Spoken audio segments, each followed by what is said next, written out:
Thank you, Ukraine. Admiral, back to Ukraine for a minute. It was well chronicled earlier in the war the heavy losses the Russian military took in terms of equipment, firepower, and such. In the wake of this recent barrage, though, launched on these Ukrainian cities, what is the current U.S. assessment of just what the Russian military's currently capabilities? Interesting that they have to keep reaching out to other countries to shore up their inventory of artillery shells and missiles and, of course, drones. A lot of these drones that were launched in the last 72 hours were Iranian-made or Iranian-designed drones.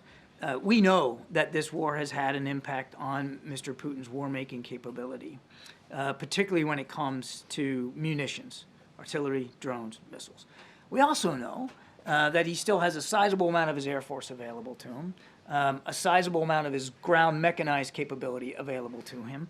And of course, while his Navy has been challenged in the Black Sea, it's really only been the Black Sea fleet that has been affected. He also has an advantage in manpower because Russia is just a bigger country. And he doesn't have to, unlike President Zelensky, he doesn't have to answer to the Russian people about mobilizations and taking prisoners out of jail cells and putting them on the battlefront.